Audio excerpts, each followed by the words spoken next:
Ce faux propriétaire terrien avait lu dans le journal une nouvelle qui permettrait à tout le village de s'enrichir. Du tabac?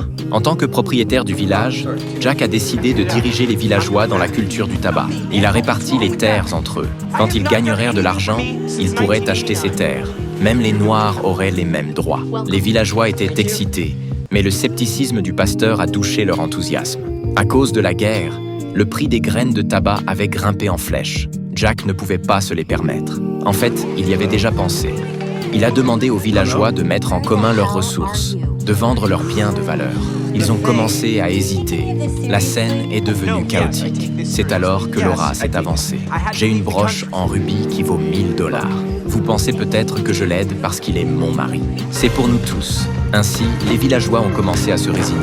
Ils ont donné leurs objets précieux. Jack a dit que sa main droite était blessée. Il ne pouvait signer les contrats que de la main gauche. Il a réparti les terres entre les villageois. Vous reviendrez, n'est-ce pas, monsieur? Puis Jack est parti en ville échanger les objets contre des graines. Tous doutaient, craignant que Jack ne s'enfuit avec l'argent. Avant le départ de son père, le fils lui a aussi donné son bien le plus précieux, espérant contribuer à l'effort familial. Après le départ de Jack, les villageois ont immédiatement commencé à défricher les terres. Le village semblait revivre. Mais les jours passant sans le retour de Jack, ils ont commencé à s'inquiéter. Laura subissait une pression énorme chaque fois qu'elle sortait. Elle ne pouvait que répéter encore et encore que son mari reviendrait sûrement. Finalement, Jack est rentré chez lui. Laura l'a agrippé par le col, lui demandant où il était allé. Jack l'a serré contre lui avec émotion et l'a porté sur le lit. Puis, il lui a montré les fruits de son travail. Laura était soulagée. Cet homme méritait maintenant qu'elle s'appuie sur lui. Même s'il croulait sous les dettes, le couple s'entendait de mieux en mieux chaque jour. Jack a distribué les graines aux villageois. À ce moment-là, ces terres grouillaient d'activité. Plusieurs mois ont passé. Les plants mesuraient déjà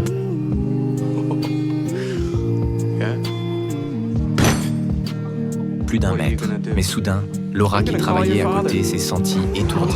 Les résultats du médecin sont vite arrivés. Elle était enceinte. Jack n'en revenait pas. C'était le début d'une nouvelle vie pour lui.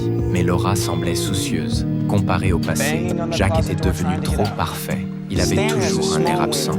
Le lendemain, Laura a soudain découvert 3 vagabonds dans la ferme. Elle ne savait pas ce qu'ils avaient dit, mais ça avait mis Jack en colère. Elle l'a vu les menacer d'un couteau pour les faire reculer. Qui étaient-ils?